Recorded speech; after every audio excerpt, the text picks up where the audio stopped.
I did, and on YouTube. So if you want to stream YouTube to the big TV, we were doing that last year, and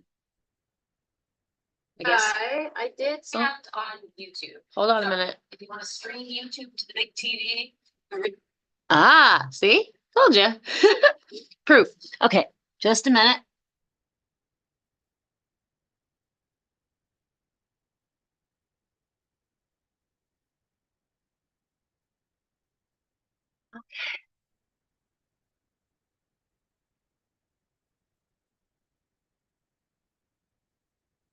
Let me get you guys set up. There we go. My friends, how are you? Good morning, good morning, good morning. Yes. Okay, so for those of you who are new here, my name is Reverend Deborah. I am a movement facilitator, movement in breath, body, and being. And I am the owner of Mood with Change. That word does not want to come out of my mouth today. Move. Move. Move. Move. Move with change. Because life offers us a single constant.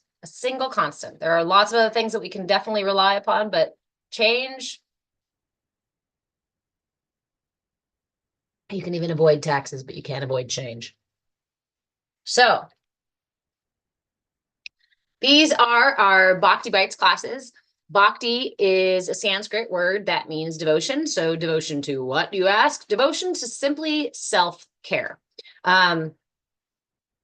Oftentimes our self-care is the first thing to fall off the to-do list, the first thing to be left at the end of the to-do list, right? At the end of the day, you're like, well, fuck it, I didn't get to the self-care, so I guess that happens. But I think we forget that self-care is actually much more accessible when we break it down into little bite-sized pieces, right?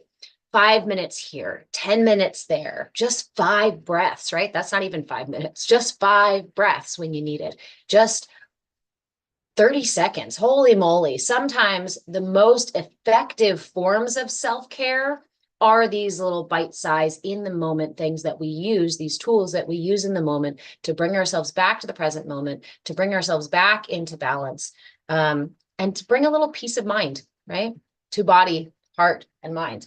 So in our Bhakti Bites classes, we practice a mindfulness tool, and we have been working with mudras for quite some time now, mostly because mudras are such a powerful, easily accessible practice, right? So take the ones that resonate with you, leave the ones that don't, right? You are your own guru. Trust your instincts, trust your intuition, trust what aligns with you, what feels good for you, and the rest of it, leave it for somebody else, right? Hey, Ryan, good morning, good morning. Sorry, guys, it's a little bit, let me see if I can make there we go, comments bigger. Okay. Does it? No, Charles. Guru, G-U-R-U, simply means that which brings you from darkness to light, that which leads you from darkness to light, leads you out of the darkness. And even when we seek the guidance of a guru or a spiritual teacher or a wise person, or seek the readings or teachings of books and ancient teachings and things like that, ultimately, we can read and listen to as much as we want to outside of ourselves. But until we find a way to integrate those things, the teachings, to find the things that resonate with us and carry them with us in our hearts and make them part of who we are, the guru can't do that for us. The book can't do that for us. The words on a piece of paper, right, can't do that for us. The only thing that does that is us. Is by taking time to put these things into practice and actually sitting with them, actually spending time with him, right? Thanks, Ryan. It's my disguise for the day. Okay, so this week we've been working with a really simple mudra. It's probably one of the most, I'm pretty sure everyone has seen this mudra at some point in your life, whether they've called it a mudra or something else. This one is called the Anjali Mudra. The Anjali Mudra is simply done by placing your palms together, aligning all the fingers, and I don't want to use the word locking, but keeping the fingers, thumbs included, all upright. This is often referred to as a prayer mudra. And notice there is a difference between using it in this way, holding it out here, using it as a namaskar gesture or as a greetings gesture. This mudra, when done as the mudra for the energetic balancing effects of the mudra, is done by bringing the thumbs to the sternum and then anchoring that mudra at the base of the sternum. So usually I like to bring them right to my heart. Inhale, and then exhale, sliding the thumbs down to the base of the sternum. So this is where we hold the Anjali Mudra for the most effective use of this mudra for the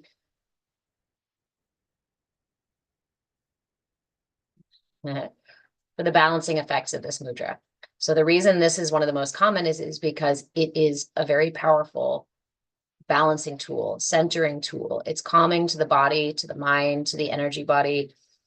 It assists us in connecting with our hearts and opening our central energy channel.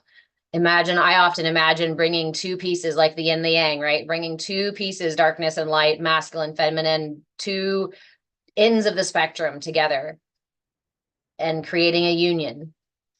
So oftentimes this hand position is used for religious purposes, right? And so I think a lot of people, myself included, for some time, shy away from using this because it's considered a prayer, right? Or prayer mudra or prayer hands. And if this resonates with you, then that's great, and keep it, But if you're feeling like, I don't want to pray to anything, right? This mudra is about experiencing gratitude, reverence. Reverence is the sister of gratitude, right? And whether or not you believe in a higher power, whether or not you believe in a God, we can all find something to express that kind of gratitude to. I think we were talking on Monday about this mudra and about offering gratitude, offering that reverence to simply to the breath.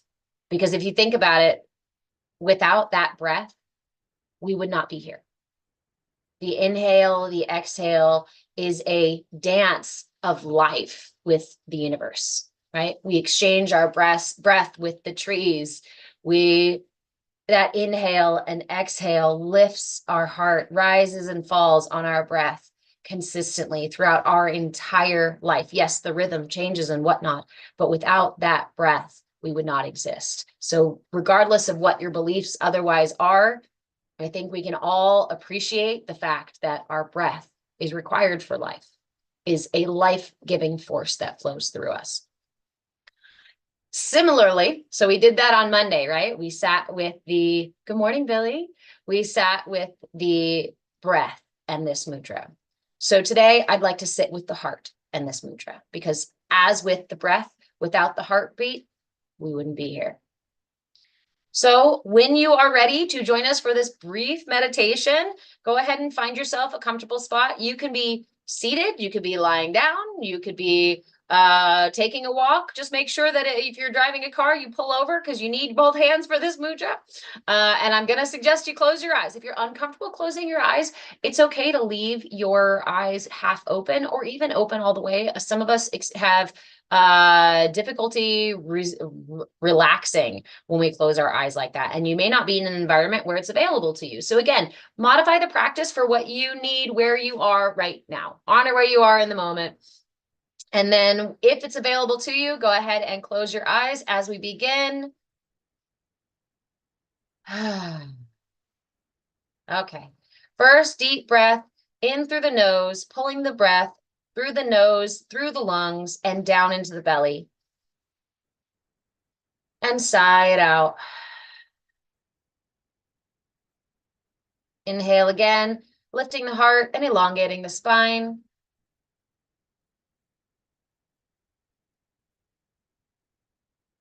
And let it go.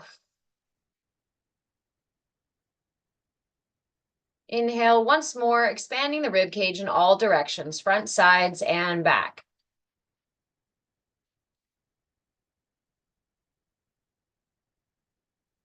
And release.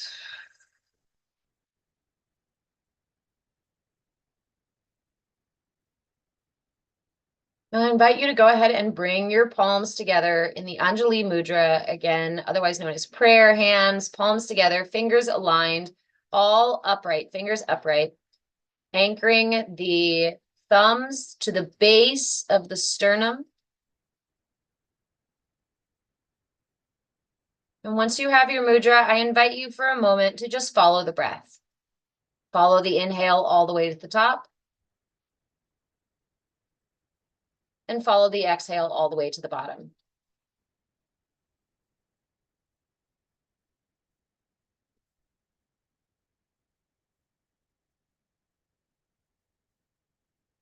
Following the breath is a simple yet powerful way to anchor ourselves into the present moment, to bring our awareness into the present moment. So just take a few moments to follow that inhale all the way to the top and the exhale to the bottom, following the ebb and flow of the breath, the rise and fall of the heart,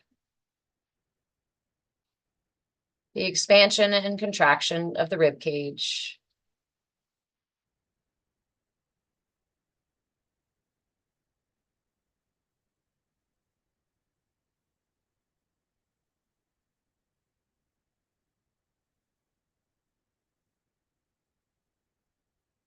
Now, to really get into our heart space, we're going to do some sensory progression. So begin by seeking the farthest away sound you can find.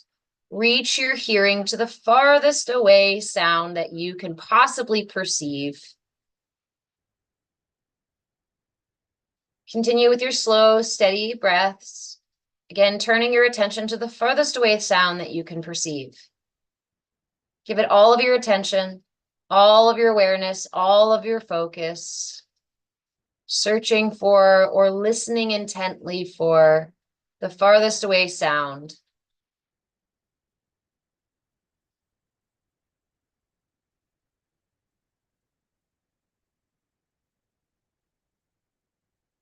Take a big deep breath in, hold at the top, and release, letting go of the furthest away sounds and bringing your hearing into the room or the building that you're in. So closer sounds that are slightly closer to you. Returning to slow, steady inhales and exhales. Listening for the sounds in the room around you.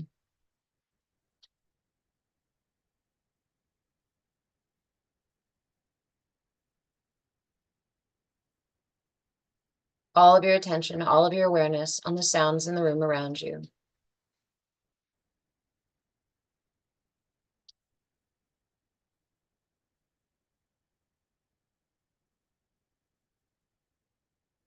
Take a big deep breath in, hold at the top,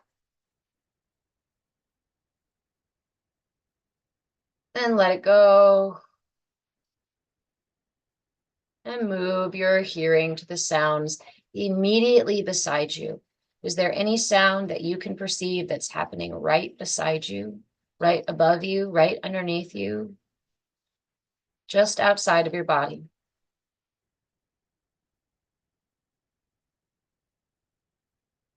Even if you don't hear anything, continue to listen, waiting expectantly, listening intently for any sound just outside of your body.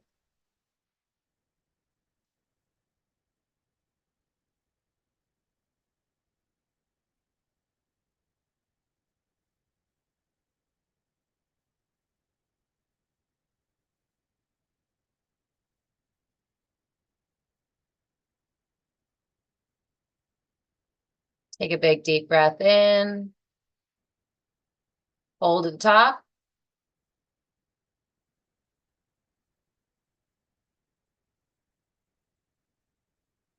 And as you release, do so slowly and audibly, listening to the sound of your exhale. Listen to the sound of your inhale.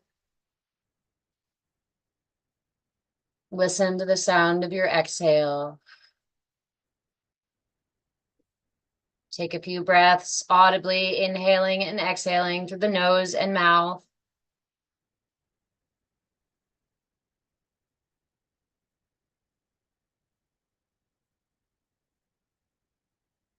All of your attention, all of your awareness on the sound of your breath.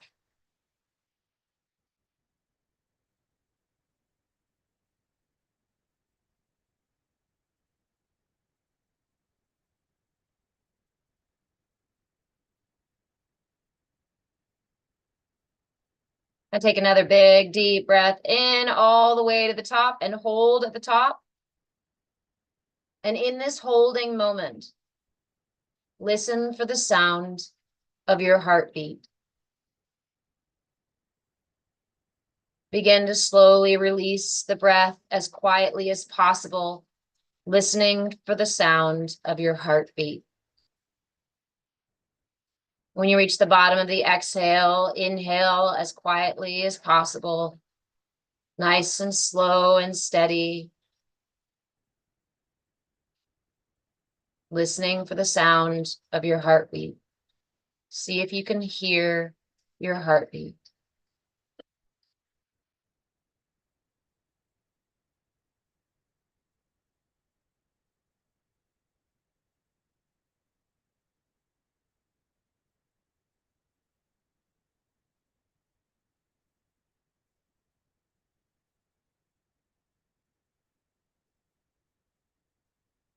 As you listen for your heartbeat, if your mind becomes busy, tries to pull your attention away, tries to argue about how you can't hear your heartbeat and all those other things, just gently bring your attention back to listening for your heartbeat. Meditation is a personal practice. The more you sit with it, the more it will resonate within you. The most important parts of meditation are our intention and our attention. The intention here is to listen to the heartbeat, is to hear the heartbeat. And we bring our attention back again and again, again and again to the practice.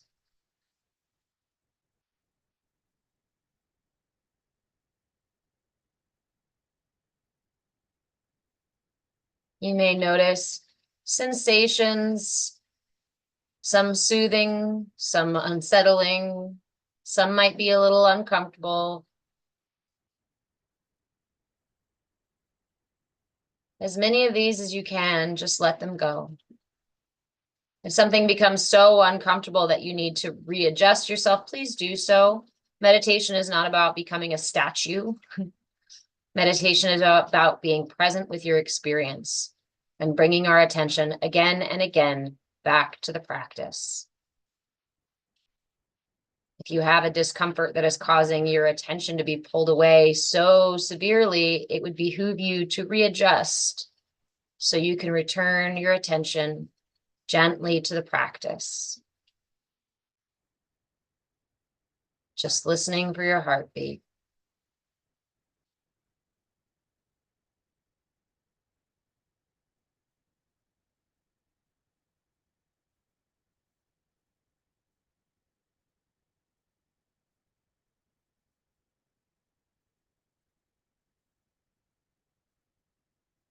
In this space, listening to your heartbeat, listening to your inner world, I invite you to offer gratitude, even offer reverence to your heartbeat, to the life-giving force that is this heart beating in your chest.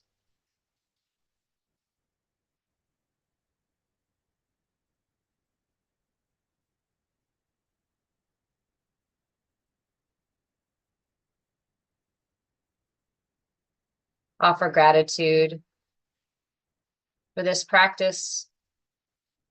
Offer gratitude for this body, this meat suit, the life force that runs through it. And offer a moment of gratitude for life itself, the opportunity to experience it in all of its ups and downs.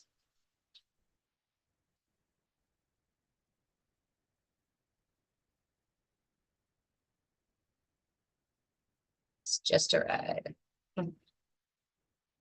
I encourage you to stay here in this space as long as you would like. When you feel complete, I invite you to rub your palms together, generating a little bit of warmth. And then placing your palms over your eyes and opening your eyes underneath your palms to assist in the transition from being closed to open. Offer yourself some wiggles and some stretches if you need them, as you slowly come back to the world of the waking.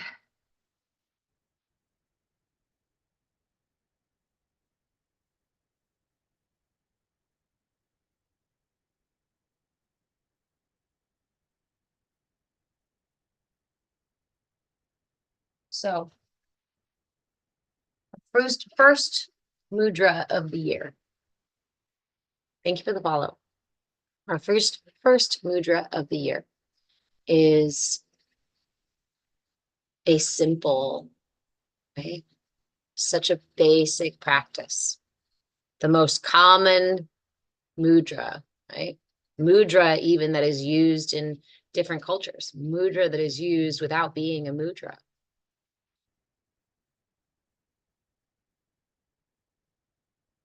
I know so many of us have put our values and our beliefs on the scale lately.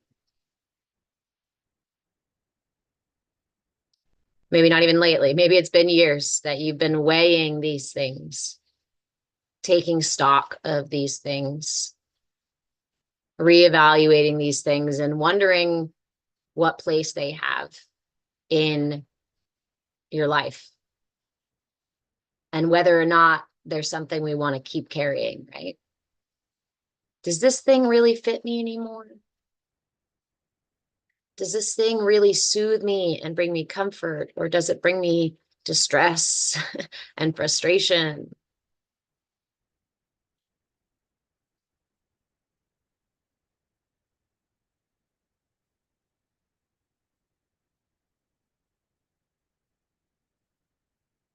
Yet there is still always something. I don't want to say to look up to, because it's not like that, like looking up to someone. I don't know. There is always something greater than us.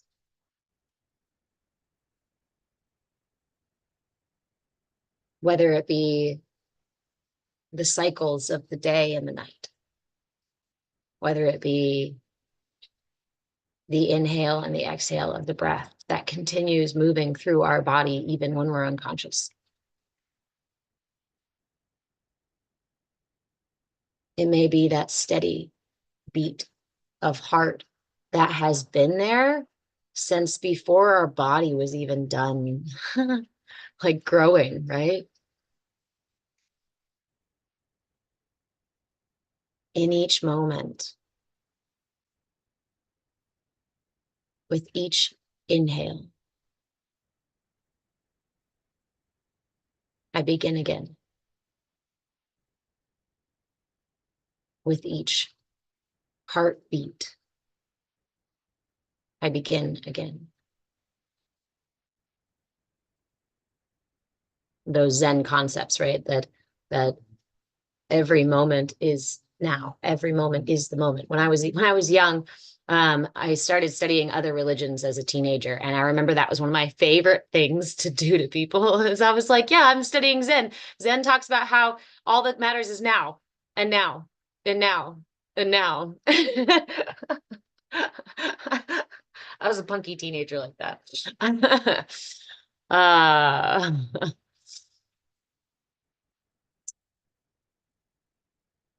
Thank you, Carl. It's, it's been a lifelong practice. And the thing is it's not a practice. And the thing is also it's not something that we do.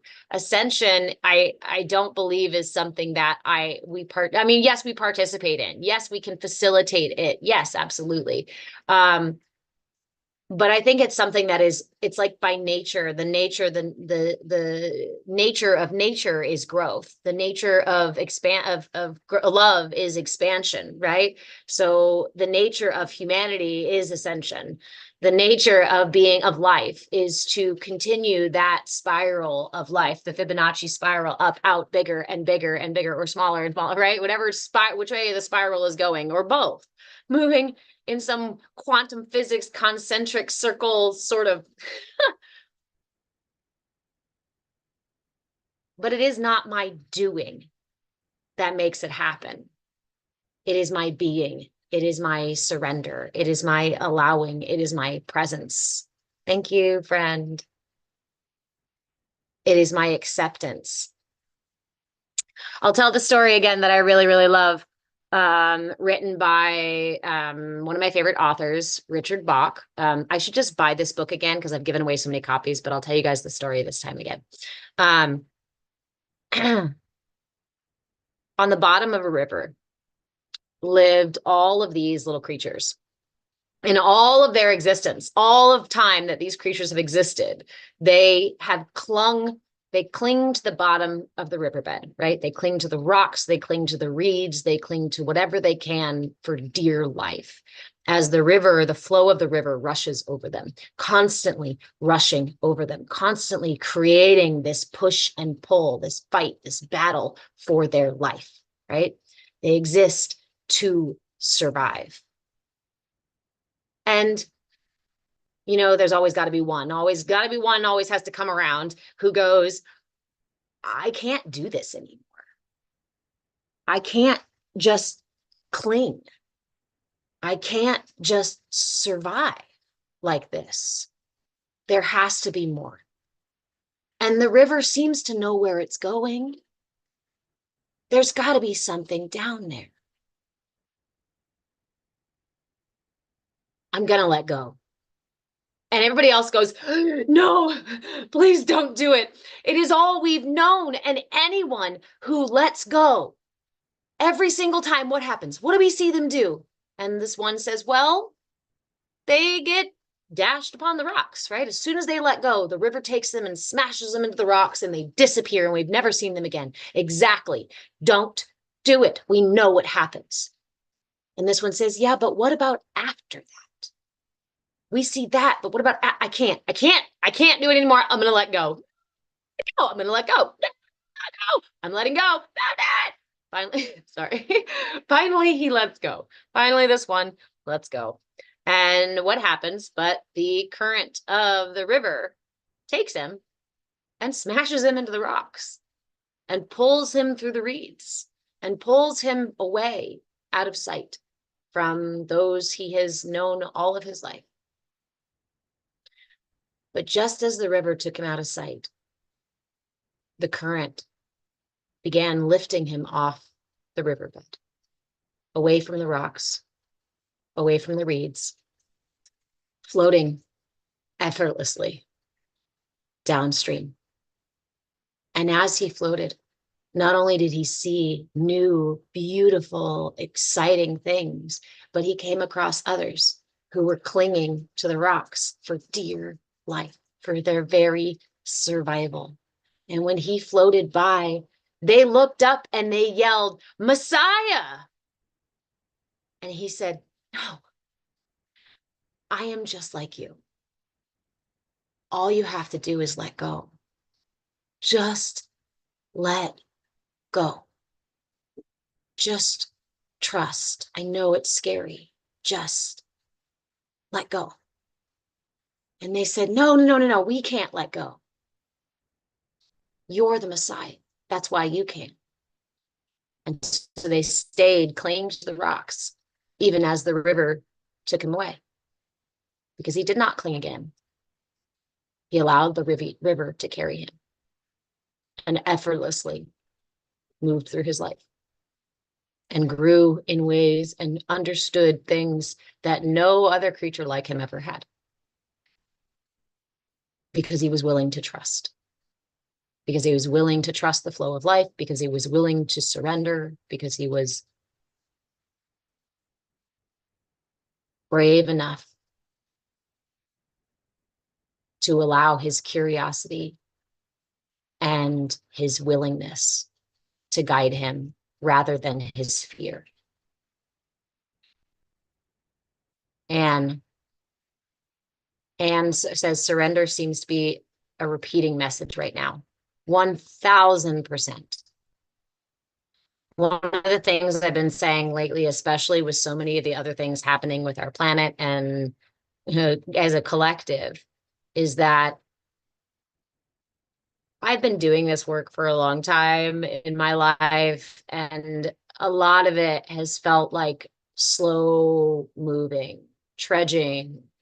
I used to talk about it like carrying bricks in my backpack, climbing up a mountain, right? This work has not always been easy, but in the last few years, it is as if where the universe used to whisper, nudge you just a little, it now shoves you in the fucking direction it's going. Like it's as if there's an acceleration. It's as if there is a, like we just hit that point in the river where we're going through a bend, right? And it's got like catapulting us out of it. I feel it. I know so many people who are feeling it as well.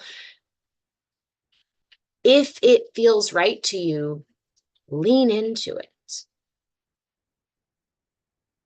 Tara, in the last few months, I've been living in abundance and the idea that everything always works out.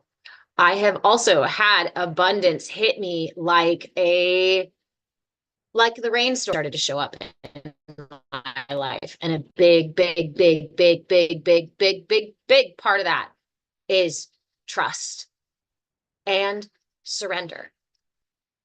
The more I focus on what I don't have, even if I'm thinking that I'm worrying about it or I'm trying to solve the problem or I'm manifesting it by thinking about what I don't have, right? I got to think about what I don't have to manifest it. I'm actually pushing myself further and further and further away from abundance, further and further away from the things that I actually want.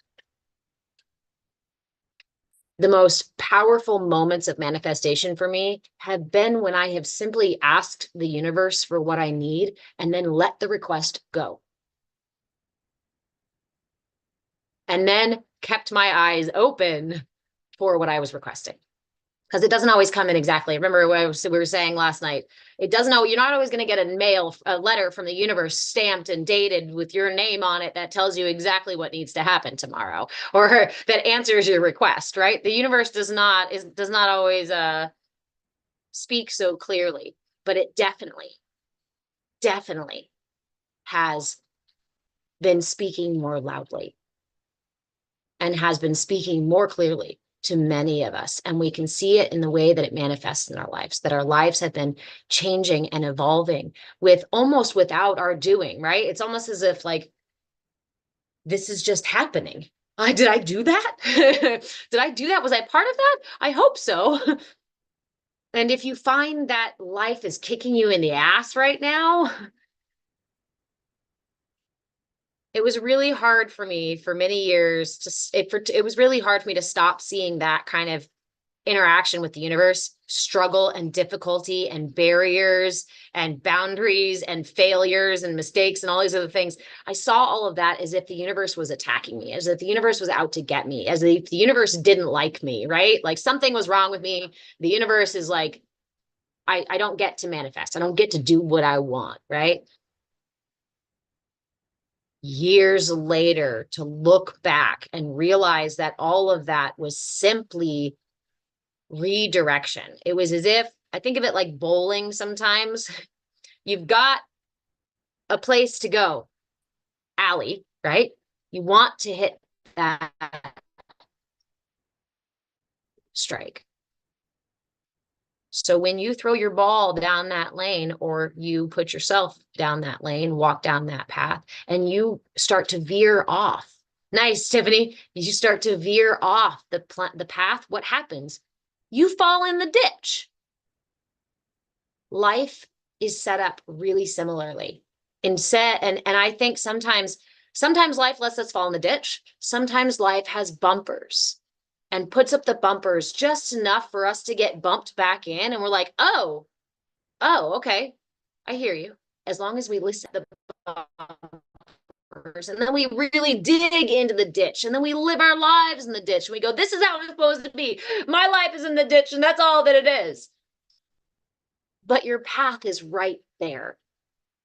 The journey, the bullseye, the strike you're looking for is right there.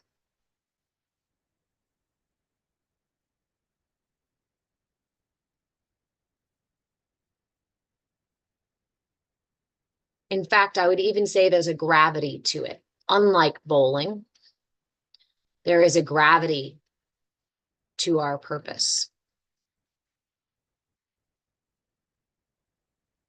And you can think of it again like a intelligent universe purpose. Somebody gave me a purpose and I've got a reason to be here. I've got a purpose to serve. Or you can also think of it like purpose in the sense it has a purpose. Every animal, every plant has a purpose for existing in the cycle of all of life, right? So we don't have to get esoteric with it. We don't have to get dogmatic with it.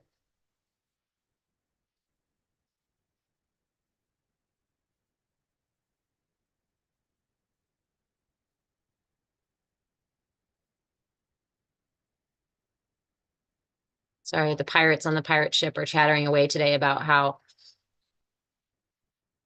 are talking about free will and purpose and the design of the universe and how everything is patterns and cycles in the universe. And uh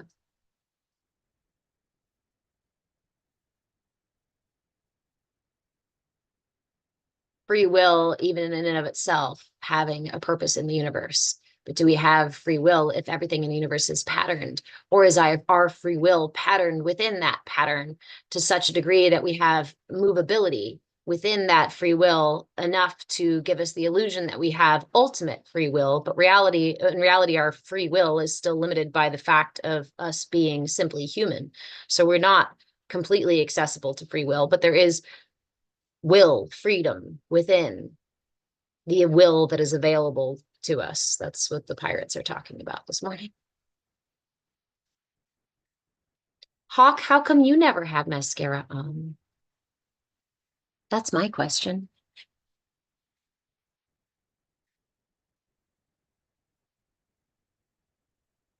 Ah, thanks, Nikki.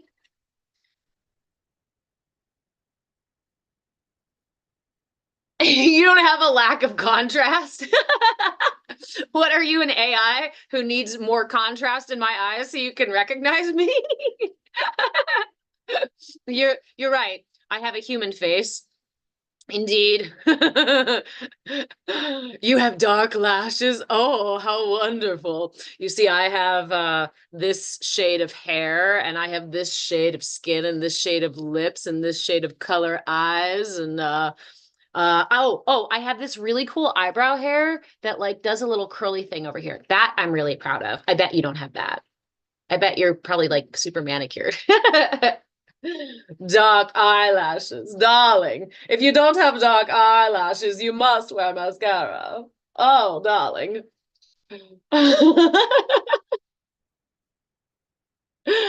Again, you guys know how much I love doing lives because of this. Again, it's it's like sitting in the park with your friends, having this nice chat and like doing a little meditation and talking about mantras and mudras and God and whatever in the universe and like tripping out on how beautiful life is. And then somebody runs by and they're like, bruh, you need more mascara. My lashes are super dark and yours aren't. Bye.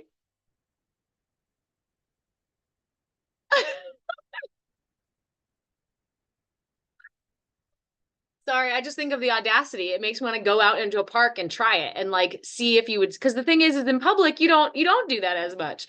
You don't go in the grocery store and be like, interrupt somebody's conversation. Bruh, you need more mascara. Excuse me? What are you, my makeup artist? What are you, my hairdresser? What are you, my spa lady? I don't know. Hey, Tony. But it just cracks me up because it's that whole thing that like, you know, on the road, somebody's going to flip you off and yell at you from their, keyboard heroes from their car. But then when you get in the parking lot and actually get out of your car and realize you're going to the same store, people are like, oh no, I don't have any road rage anymore. That totally wasn't me. Like we just totally, yes, Hawk, I'm inviting conversation. Absolutely. Yes, it's very different. It's very different though. There's conversation and then there's like just, I don't even know, boxed commentary, peanut gallery. Like, are you really adding to the conversation or are you just here to see yourself speak? That's kind of what I'm curious. Tara, yes, totally. The online version of you should smile more. And I love that idea that just because I'm live, suddenly I'm inviting anyone and everyone to come in and say anything and everything that they decide to. That is like the classic obtuse, arrogant person going to another country and saying, everybody's supposed to speak what my language that I speak. Even though I'm in your country, I don't want to hear your stories. I don't want to listen to your music. I don't want to listen to your language. I want you to see me and you to hear me and you to show me my customs. That's what that is. It's not the same as sitting down at somebody else's table and having a conversation and engaging in the conversation that they are having, right? And yet you continue. See, and that's the again, definition of like that beautiful dance between arrogance and ignorance. It's that willfully arrogant and intentionally ignorant about the topic, so you perpetually pursue your own ignorant and arrogant conversation, even though it's not something that anybody is pursuing with you. We're now redirecting back to the conversation. But again, that's the thing, right? Life has its impetus to grow and to evolve and to change, to keep changing for us. And we can choose to fight it. We can choose, hey, Cyclone, we can choose to surrender to it. And we can also choose within there that thing of free will, right? We can simply discern if something is for me or not for me. And that can be a conversation. That can be a religion. That can be a relationship, a job, a concept, definitely an opinion. When we approach life from a place of discernment, deciding it's for me, it's not for me, picking up what's for me and leaving there what's not for me, then I align myself closer and closer to more and more with that path we were talking about, that Dharma, that bowling alley lane, right? If I want to center myself in a way where I am in the flow of life and things are going more smoothly for me rather than spending my time in the ditch or spending my time headbutting the bumpers of the side of the lane, right? Then that discernment is so important. That discernment is imperative because the alternative is judgment. That's not for me, so I don't like it and it's bad. It's not for anybody. Or this thing's for me, therefore it's for everybody and I should go around and tell everybody this is the thing and they should do it. Then you get yourself tangled up in quite the interesting attachments and judgments and story around what others should or should not be doing. And the truth is that is not ever your place. We start here. And then if doing this work within gives us the impetus to share what we have and what we've gained and what we've come to understand, then please do so. But it bleeds into arrogance. When I say, what is for me, I must make others do as well. Or my belief system must be imposed on others. We create an attachment, we create struggle, and we lean into an unhealthy ego manifestation that ultimately keeps us from our growth, keeps us from aligning ourselves with our truth, aligning ourselves with what really is for us. And for those of you who are doing that work, you know what I'm talking about. For those of you who haven't done that work, it's probably confusing where you're like, no, but I'm supposed to say this is good, this is bad. And, I'm told that I'm supposed to be the warrior for my belief system and tell everybody how it is and what they should do and who they should be. All of my life, I have never understood that.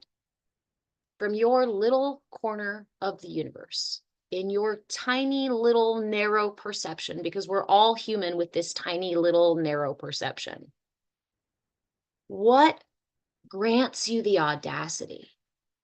And I don't mean anyone in particular, I just mean whomever feels that audacity from your tiny, minuscule, microcosmic corner of the universe. Can you know what is for other people? Especially people that either you don't personally know or you've just met, or even worse, that you've never met at all. These are such grave misjudgments about our own importance.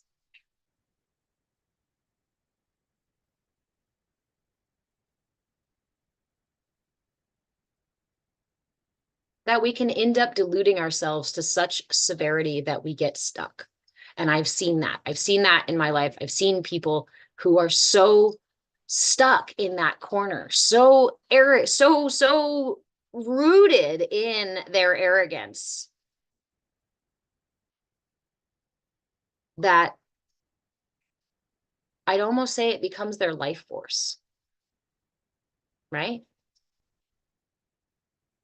It almost becomes the very thing that they survive on. And without it, what are they? And that to me is scary. To not know who I am unless I have some manner of control over others or some manner of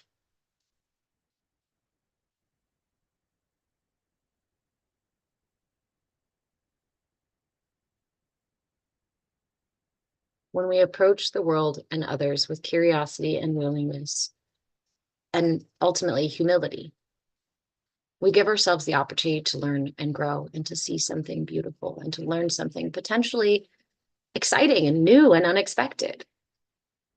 And I guess maybe it just comes from being a lifelong learner and a curious creature. And if I knew I was preventing myself from learning something, potentially something important, because to me, in every new thing that I learn, there's potentially the gift of enlightenment. There's potentially that gift, right?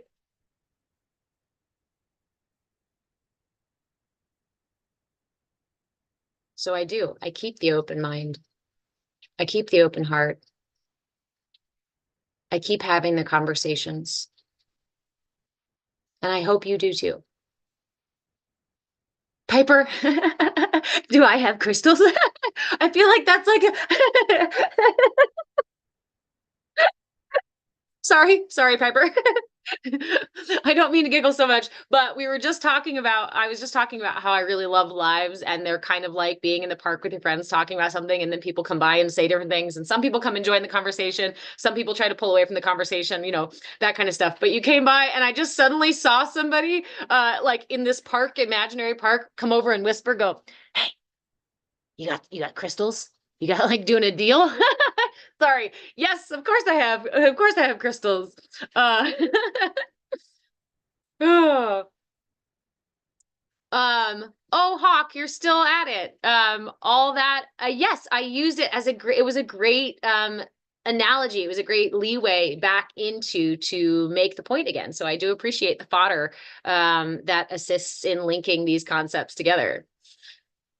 I know you didn't leave. I wasn't reading when you were still chatting. Because again, I was moving on from the conversation.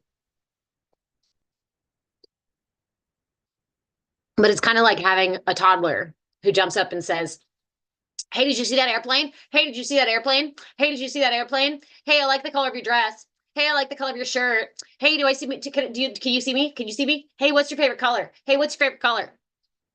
So at some point as a as a parent, you know, we just kind of turn our attention away and we let the children be obtuse because they're children and it's okay. And we don't judge them for it. We don't hate them for it. We don't kick them out for it. We just let them jump around and make a scene if they feel like making a scene. And it's adorable. But, you know, the interesting thing to me is that there are so many places that we can spend our time. So many options throughout our day in every single moment of what we can pay our attention to, what we can put our energy into, what we can put our time into.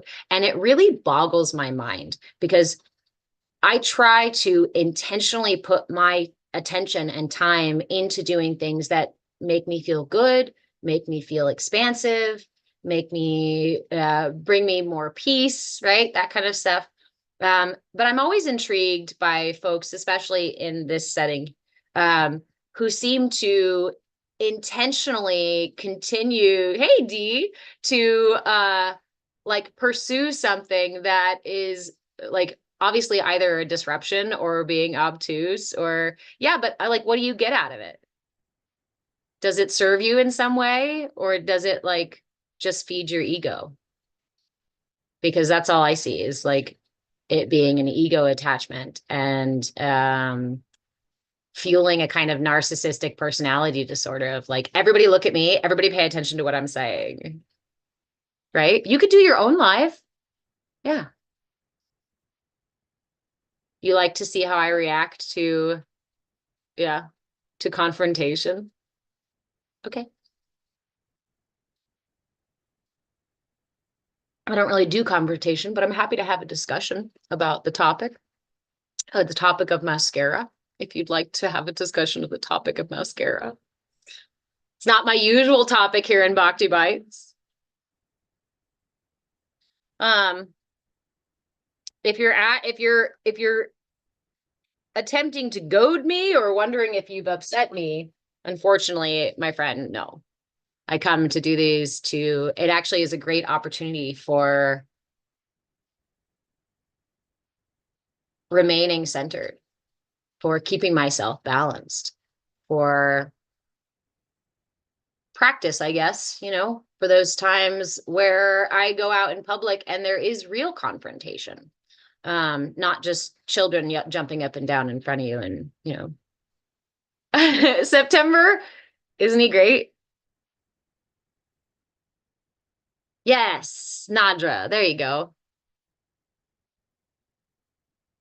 And there is the really adorable like ego thing that you like want to be pet or something. Oh yes, yes. You thank you so much, Hawk, for preparing me for further confrontation that I'm sure is inevitable in my life. It was imperative that you did this for me this morning. I so appreciate it. And I am much stronger and wiser because you came in and decided to comment on whether or not I should wear mascara. You are so important. And that the illusion of our own importance, right?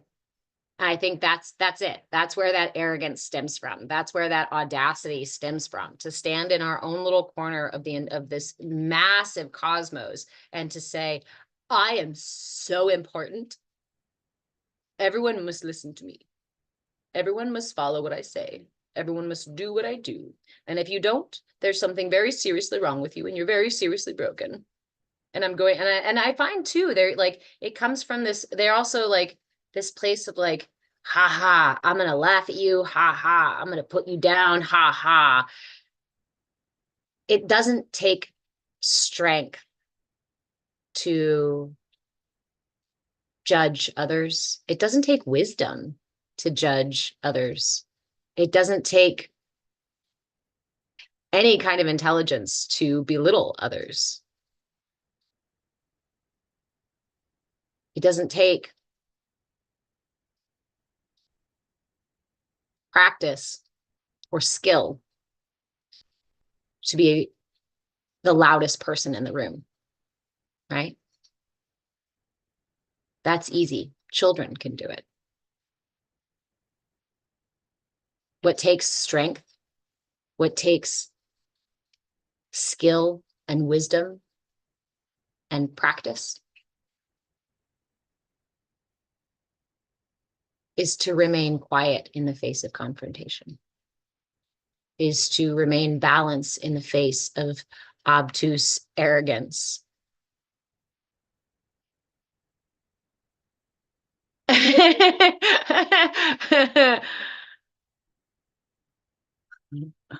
Oh, did you mute him?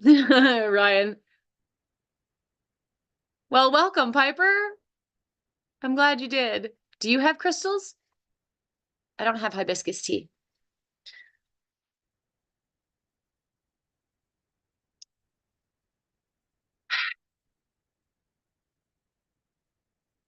I grew up with parents that were like that, right? And I continued to choose people in my life who were like that. People who believed themselves to be so much bigger and better and more arrogant and just than others.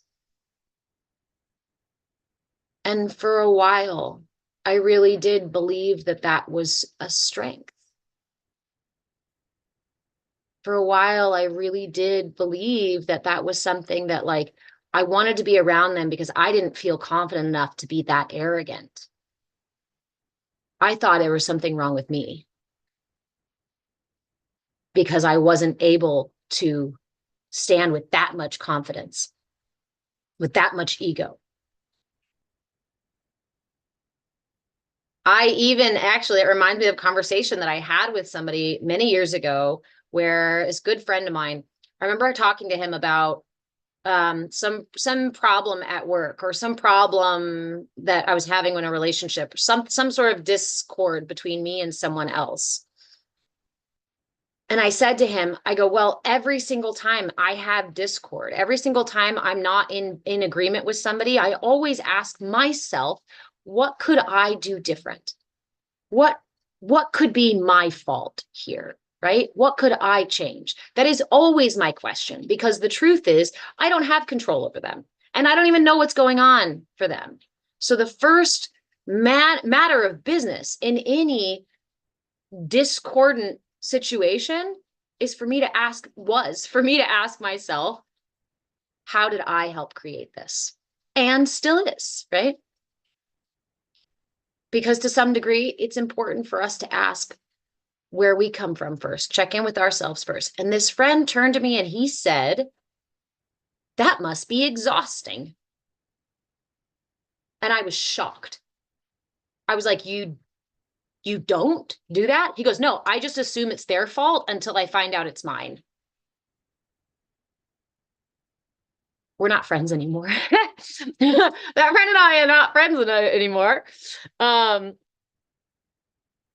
But it was just so perplexing to me. When we ask ourselves what we can change, what we can adjust.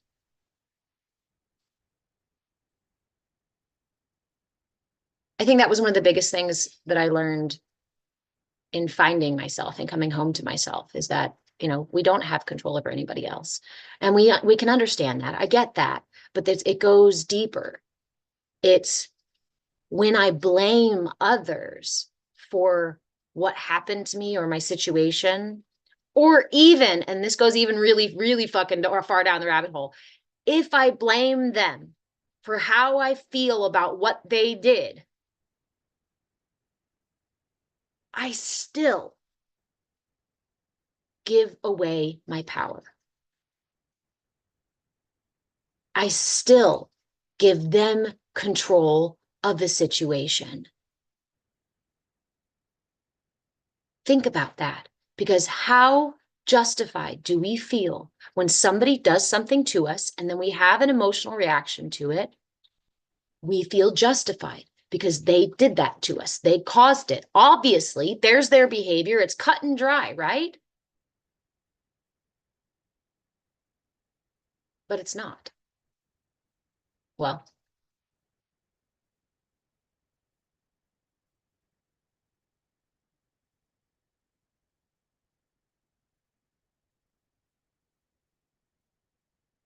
it's that story of the monk in the courtyard or in the marketplace, right? In the market center. The monk is sitting in the market doing his daily people watching meditation, right? He's sitting there, eyes half open, just being present with the flow of energy through the market. And someone decides that they don't like what the monk is doing. They don't want they don't want him there. They think he needs to hear, why they don't agree with it and why he shouldn't be doing it and why he shouldn't be doing it here in the market. So they go over and they start telling him. They started berating him. They started going at it over and over and over and over again. And the monk just doesn't respond. The monk is just kind of sitting there and listen, just sitting there with and the guy is yelling and getting louder and louder and louder. And finally, the guy, top of his lungs, yells at the monk and he goes, "Can't you understand what I'm saying? Don't you hear me?" And the monk finally smiles and opens his eyes and looks at the man and he says, "I hear you. I simply choose not to accept the gifts that you are offering." And in this way, we bring our locus of control back within ourselves.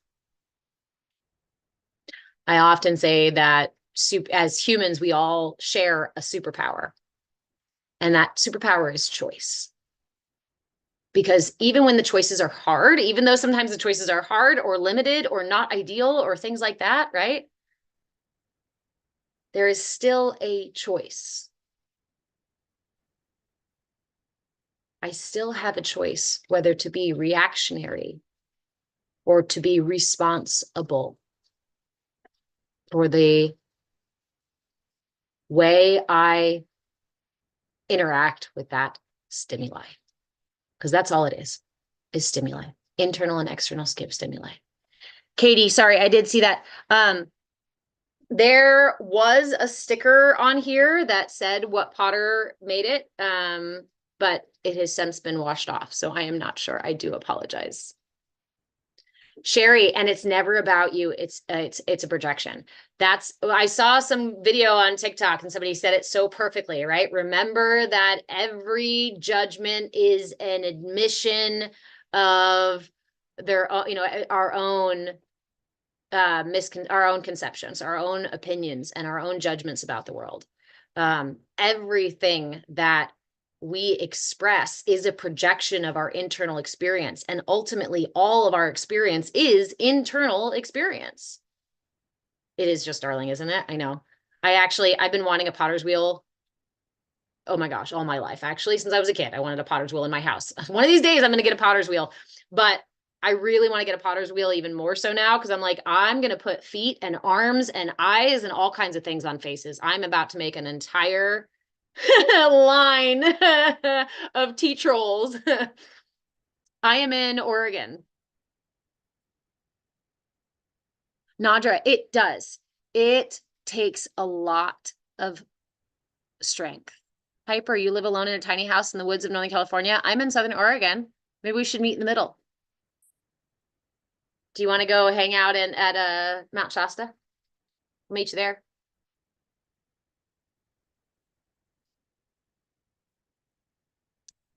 Ah, dang.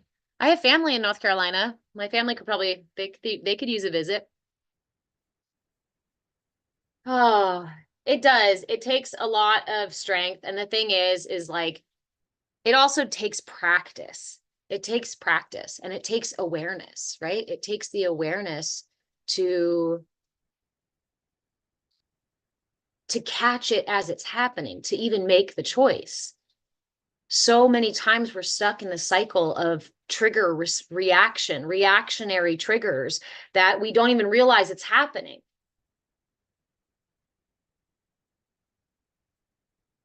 And this is why I lean into mindfulness as a daily practice. Ooh, cyclone, that'd be great. Yes. D, I know. I have actually, you guys are going to be so mad because I totally made friends with another TikTok person who's like 2 hours away from me and we're going to go hang out tomorrow.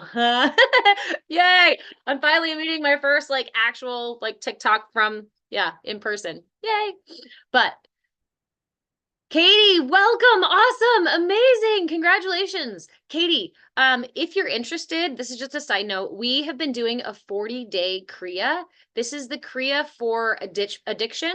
But we're talking about it. We talk about addiction like any form of attachment. It doesn't matter whether it's alcohol, whether it's any other type of substance, whether it's negative self-talk, whether it's an eating thing, whether it's sleep, whether it's whatever it is that's an attachment that has become unhealthy.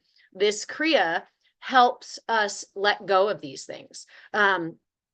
You can find the online program. So you can find it in a couple of places. If you want to join, it's a 5-minute Kriya. You do it every day for 5 minutes. Yeah. You do it every day for 5 minutes. It's a very simple Kriya. I give an instruction video and then I give every day, there's a 5-minute practice video that I post. We're on day 9 today, but feel free to just start when you're ready to start. If you go to my website at Move with Change, you can find an online program there that's completely free for the Kriya and includes some reflection prompts and things like that, that are also really helpful. Yeah, I was going to say, what a coincidence, because we're doing the Kriya for addiction like right now. Like I said, we're just day 9, but feel free to start whenever. And you can do this Kriya repetitively. When we do it for 40 days, because 40 days is about the time that it takes to integrate a new habit. But yeah, the easiest way to get that whole thing as like a package is to go to Move with Change and find the online program. I think when you go to Move with Change, it'll prompt you to download an app. Download the app, and then you'll see the online programs on there, really easy to find. And it opens once a day, so you start it, and then it'll go opening once a day for 40 days after that. But the journal prompts are the thing I'm really excited about. So for those of you who are joining the 40-day Kriya, if you haven't gone to do the online program on Move with Change, again, it's totally free. MoveWithChange.com. But it has these really great, I created these really great journal prompts. And so there's 2 types of prompts. One are, more of like the practical, like reflect on how your body felt or how it felt doing the practice. And then some are more like, think about the connection between your third eye and higher wisdom and how that's associated with attachment or addiction and things like that. So there's some really cool, really thought-provoking. I spent a lot of time finding these and like creating these so that we could make some really thought-provoking journal prompts for this 40-day practice, because addiction or, just attachment in general, especially unhealthy attachments, can be so sticky, right? We feel like they're so multifaceted too. Like it's not just, I'm just going to quit smoking and boom, I'm done, right? There's so much multifaceted aspect to releasing attachments. And oftentimes when we work to release one attachment, we end up replacing it with another attachment. So all of that said, I encourage you to go get that online program at Move with Change. And join me for the 40-day Kriya. Also, for those of you who are doing the Kriya, feel free to duet those practice videos. If you want to check in on your practice, if you want to just post a little video of you doing the practice, that kind of helps boost the practice as well, and share it. If you are a member at Kaya Sangha, so, okay, Hi. For those of you who are just joining or who are new here, my name is Reverend Deborah. I am a movement facilitator, movement in breath, body, and being. And I am the owner of MoveWithChange.com. Move with Change is a online platform where I offer private services, as well as where we are creating a community. The community is called Kaya Sangha. Kaya is Caya. It stands for come as you are. Because when we are doing this work of coming home to ourselves, when we are doing this work of self-work, self-growth, self-improvement, self-reflection, doing our shadow work, having ascension experiences, right? All of this stuff that so many of us are now doing. It's imperative to have a safe space where you can show up just as you are, especially on the messy days, especially about on those days when you're not sure how to show up, right? And you're not sure what's going on. So Kaya Sangha is a space for that. It is a paid membership over there. And when you join the membership there, we have twice weekly group coaching. We have Mondays practice sessions that expands on those are Zoom sessions that expands on the live classes that we do. So right now, the Monday classes, we are practicing the 40-day Kriya together. We're talking about Kundalini awakening. We're talking about Kundalini energy, what it is, why we do Kriyas, how they work, and that kind of stuff. Thank you, Tony. Good, Katie. I've been noticing over this last year that I've been here. Hey, thanks, babe. That I've been here on TikTok. It really there's kind of a magnetism that is occurring that is allowing us to kind of find each other in a really, really beautiful way. And I'm finding a lot of people that I'm connecting with on here that we just go, oh my gosh, I'm so glad I found you. I'm so glad we found each other, right? And it goes both ways. So I'm really grateful you're here, Katie. And I really hope that you go and download the app, check out the online program. Like I said, it's totally free. It will open once a day. So you have a practice and a prompt every single day. So when you join the KS Sangha, you get twice weekly coaching, a once a week practice session, in-house practice session, plus you get 50% discount on every single service I offer, which is really that's a heavy fucking discount for the monthly membership.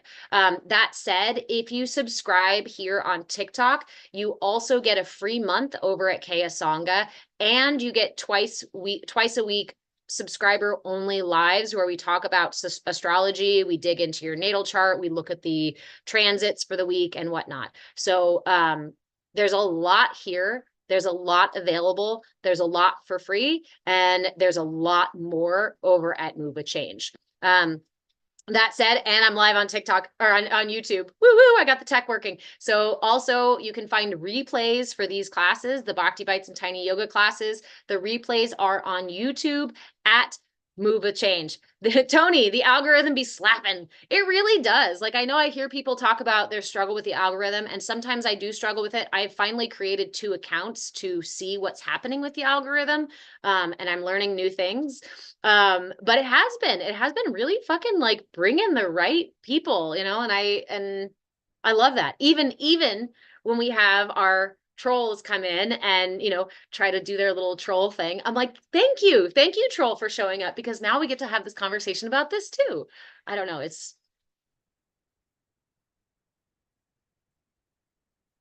I shouldn't say I don't know. I do know, and I was just talking about it the other night. I recently I should say, surrendered to trusting myself and the universe without overextending. Yes, Tony, absolutely. And that was really hard, especially as a coach, especially as a healer, especially as somebody who has always reached out to people to heal and offer, you know what I mean? To offer what I do. I've for so many years have sought people out and done so much of the marketing stuff and done so much of the pushing, right? Like we're taught to do. We have to push it out in the universe. Nobody's going to know who you are or where you are unless you really, really market yourself.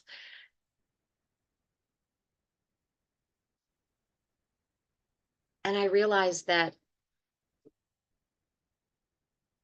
It's actually just about showing up for me, and for this practice and for this thing that we're growing, that we're building, that we're bringing together, that is evolving as a collective. Just keep showing up for it. Yes, Katie, it was one of the most powerful parts of manifestation that I have learned in the last year. It is not about pushing. Do you know how many years, how many times in my life I sat there trying to like bust my brain open, trying to manifest, right? Like, if I just picture it right and every day and all the time and just imagine it. Then it'll manifest for me. Then it'll be there. Yes. Pushing repels. Pushing repel. Ah, it's a pottery analogy. Katie, I love you. It totally does. Yes. It's that balance. It's that presence. It's that being at ease with the universe. It reminds me of surfing. It reminds me of the time I got caught in a riptide. I fell off my board, off of a wave, and I fell. I had my leash attached to my board, and I went under, and I swam back up, and like I was kind of a long leash because I remember going under and then going to swim up, and I hit my head on my board. And so I reached up to push the board, and I pushed it out of the way, right? And as I did, I'm being underwater, it pushed me back. So then I had to swim back up. And by the time I started to swim back up, I hit my head on my board again. So I pushed it away again and I swam back up. I swear to you, I did that like 3-4 times maybe. And there have been many times in my life where I've fallen off, probably would have like fought harder. I don't know. But something about that day, I pushed that board over and over and over and just kept hitting my head. And instead of freaking out, I just went, okay. And I remember putting my hands up like that. And I remember seeing my feet float up when I went like that. I was just like, meh. And it was as if I laid back. And then as I laid back, I watched my feet float up and my board float sideways and split. And I literally just floated to the surface. I was caught in a riptide. I was fighting against the fucking ocean. Right? You're not going to win when you fight against the ocean, huh, dog? You know, I know those big waves are big. I know. It's about finding that balance in life, learning to, I think it is an extension of the idea of non-attachment to outcomes, creating action without attachment to the outcome of that action. And that is something that I am like halfway down that rabbit hole, right? Action without an expectation of the outcome.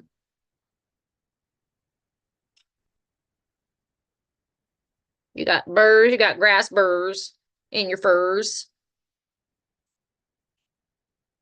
But I find when I'm not attached to the outcome is when the outcome arises on its own. Last one, and then I will go. Action for action's sake, art for art's sake, right? I love doing like the sand gardens or mandalas with rice, right? Things that you can do and then let go of, like literally do them and then release, and then do them and release.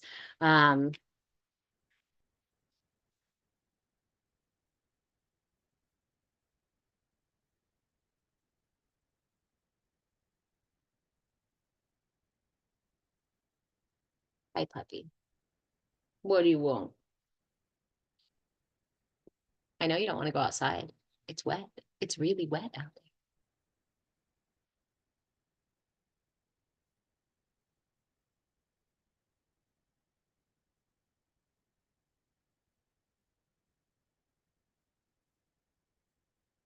All right. All right. Okay, my friends. I'm going to go ahead and go. I'm going to make myself some breakfast and leave you to your Saturday.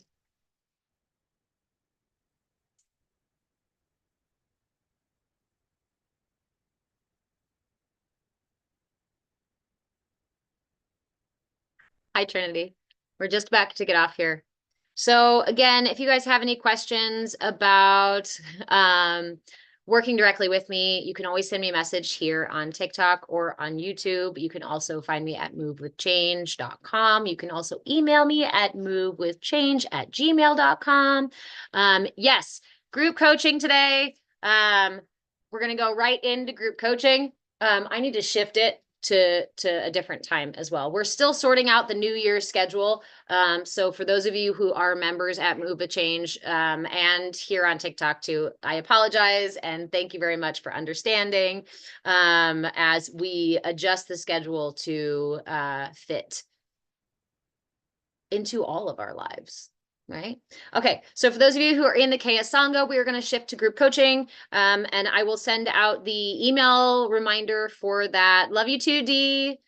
You guys have a wonderful day. And for those of you who are not members of the KS Sangha, remember that if you subscribe here on TikTok, you get a free month over at the KS Sangha to come check us out. Or you can just go right to KS Sangha and sign right up. Okay. Over at movewithchange.com. I am also on YouTube at Move with Change. I love you. I've got a dog attacking me. I love you guys. Have a great day. Enjoy your Saturday. And I will see you subscribers on Sunday evening for our Astro Live Weekly Peekly. We're going to talk about the astrology for the week, the planetary transits and how they affect each sign. Note that the Sunday live is a subscriber only live, but I do allow the 6-minute preview for that. So you can come in and check that one out. The Friday night one has no preview. It's a private live where we talk about natal charts. So I like to keep that one closed. But you want to figure out if you want to come check out what we're doing on Sundays before you subscribe, feel free to do that. That's I think it'll be from 5 to 7. I'm going to move that one a little bit earlier for my East Coast friends. Okay. I love you guys and I'll see you tomorrow. If I'm allowed to, there it is.